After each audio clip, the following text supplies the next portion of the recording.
Is Samsung finally ready to change the story around Exynos chips? That's the big question as the Galaxy S26 series comes closer to launch.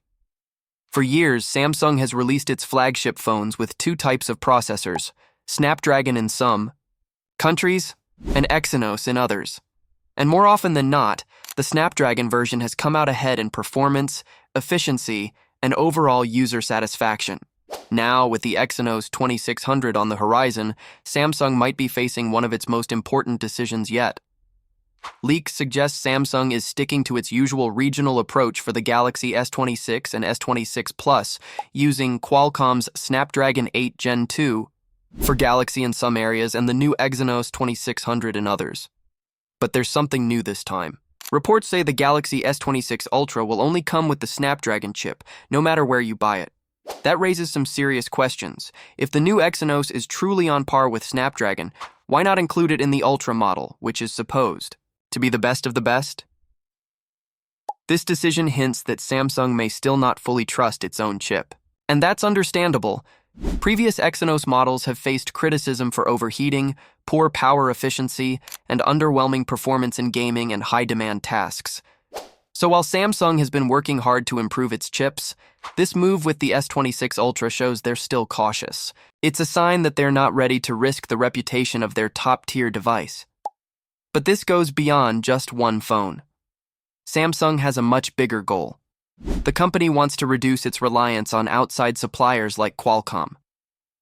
By improving Exynos, Samsung hopes to take more control of its hardware, similar to what Apple has done with its own processors.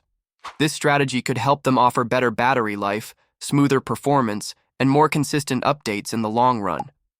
But that only works if the chip is actually good.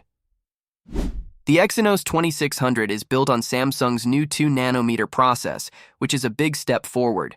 After struggling with 3nm production just last year, this new chip is Samsung's chance to prove it can compete with the best, especially with giants like Taiwan Semiconductor Manufacturing Company leading the pack.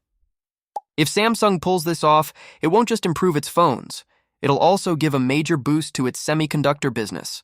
Still, there's a lot at stake. If the Exynos 2600 fails to impress, it could damage the brand's reputation even further. Customers are paying flagship prices and expect top-level performance. Even if the average user can't always notice small speed differences, no one wants to feel like they're getting a less capable version of the same phone just because of where they live. That kind of frustration hurts customer trust, and it hurts sales too. This is why the pressure is so high right now. Samsung can't afford another misstep. If the new chip runs too hot, drains the battery too quickly, or lags behind in performance tests, it won't just be a technical failure, it might make Samsung rethink its investment in Exynos altogether. But if the 2600 can hold its own against the Snapdragon 8 Gen 2 for Galaxy, it could mark a turning point, not just for Samsung's mobile division, but for the future of its chip-making ambitions. Galaxy S26 lineup could decide what's next for Exynos. Will Samsung finally deliver a chip that users actually want, or will this be another case of missed potential? Let us know what you think. Would you be comfortable buying a Galaxy phone with an Exynos processor after all the past issues? If you enjoyed this video and want more updates on the latest in tech, make sure to hit the like button and subscribe to our channel. We've got more on Samsung and everything else happening in the mobile world, so stay tuned. Why might your next iPhone cost more than ever? And is it really because of new features or something Apple doesn't want to talk about? Reports are coming out that Apple is planning to raise the prices of the iPhone 17 series, which is expected to launch this September. Now, Apple hasn't confirmed anything yet, but sources close to the company's supply chain suggest it's seriously considering a price hike. On the surface, this could be explained by a thinner design or better camera upgrades. But the real reason might have more to do with global trade and rising costs behind the scenes than with flashy new tech. Right now, Apple is facing increasing pressure due to tariffs on goods imported from China. While some tariffs have been relaxed, smartphones are still affected, with some import taxes going as high as 20%. These extra charges make it more expensive for Apple to bring products into the US, especially since most iPhones, including the Pro and Pro Max models, are still assembled in Chinese factories. Apple has been trying to slowly move production, to India and Vietnam, but those factories aren't quite ready to handle the more complex high-end models in large volumes. In the past, Apple has tried to avoid passing these extra costs on to consumers. They've worked to reduce production expenses, renegotiate supplier deals, and even shift some manufacturing. But according to new reports, they're running out of ways to cut costs without affecting quality. And that leaves them with fewer choices. Raising the price may be the only way left to keep profit margins steady.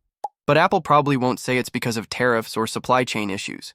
That wouldn't sound too great in a product launch event. Instead, they're likely to highlight the new design and features of the iPhone 17 lineup. One of the most talked about models is the iPhone 17 Air, expected to be ultra-thin, possibly around 5.5 millimeters thick, and replacing the current Plus model. While this could look impressive, there may be trade-offs like smaller battery life. Meanwhile, the iPhone 17 Pro is rumored to feature a big camera upgrade, a 48-megapixel periscope telephoto lens capable of 10x lossless zoom. That's a serious jump from the current 12-megapixel lens, and Apple may use that to justify a higher price tag. For comparison, the current iPhone 16 prices in the US are iPhone 16 starts at $799 US, iPhone 16 Plus at $899 US iPhone, 16 Pro at $999 US, iPhone 16 Pro Max at $1199 US. It's unclear how much higher the iPhone 17 prices will go, but any increase could be tied to these new features. Even if they add noticeable improvements, the pressure from rising production costs and tariffs is a big part of the equation. One financial firm estimates that Apple sold about 65 million iPhones in the US last year, with over half of those being Pro or Pro Max models. That's a huge part of Apple's revenue coming from high-end buyers. With so much money on the line, Apple has strong reasons to protect its profits, even if it means charging more. Moving iPhone production out of China won't happen overnight. Even though Apple is investing in other countries, setting up a full supply chain that can handle the scale and complexity of devices like the Pro Max takes time. Until that happens, they'll keep relying on Chinese factories, and that keeps them exposed to tariff costs and political risks. If the iPhone 17 comes with a higher price, Apple will likely talk about the new design, better cameras, and faster chips.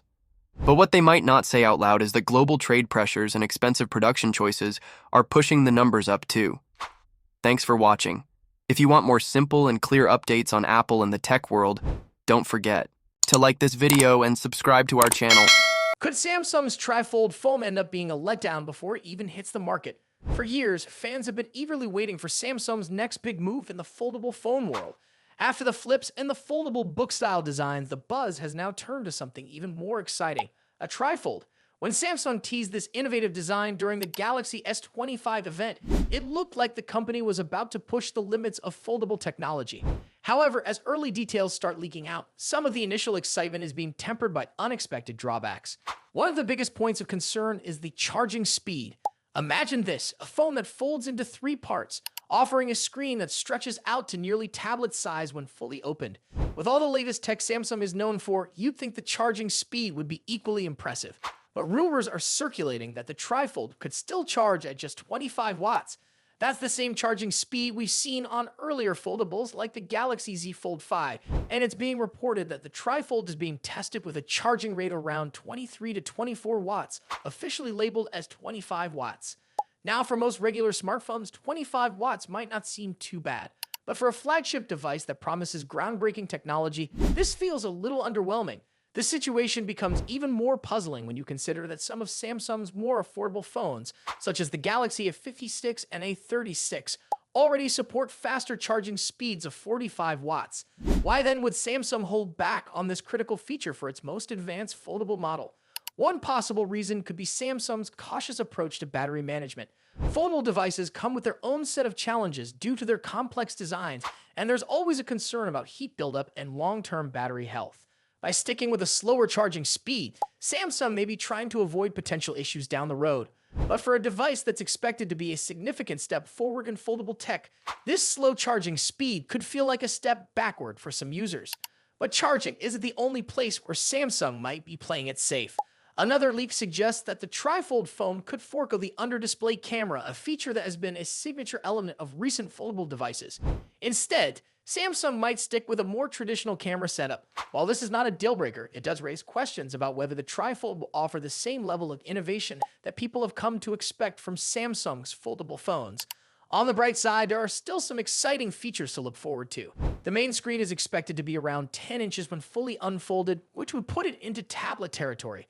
This could offer users the best of both worlds: a compact phone when folded and a full-size tablet when opened. The outer screen, meanwhile, is rumored to be 6.49 inches, which is similar to the size of the Galaxy Z Fold 7. So, in terms of display size, the trifold could offer impressive versatility for those who want a large screen in a foldable form. However, hardware alone isn't always enough to create a standout device. It's the smaller details, things like camera features, charging speeds, and performance enhancements, that make a real difference. If Samsung doesn't improve in these areas, the trifold could end up feeling like a great idea with too many compromises. That's especially true when other companies are pushing the envelope with their own foldable designs, making it even more important for Samsung to get these key features right. As for the release date, the latest rumors point to a launch sometime later this year, likely between October and December. If all goes according to plan, it could be available in stores before the end of the year or early next year at the latest. Until then, we'll have to wait and see how the device shapes up. To stay updated on all things tech, make sure to like this video and subscribe to the channel. There's plenty more to come. Apple might be making a bold design shift with the iPhone 17 Pro, and not everyone is happy about it. A newly leaked case render has sparked debate due to a noticeable inconsistency shared by leaker Majin Buu. The image shows a camera bar that doesn't extend fully across the phone's back, contradicting previous CAD-based leaks that suggested a full-width design. After users pointed out the discrepancy, Majin Buu acknowledged the possibility of an error in the render and reassured that the final design should match the CAD models, with the camera bar stretching from edge to edge. While occasional mistakes and leaks aren't unusual,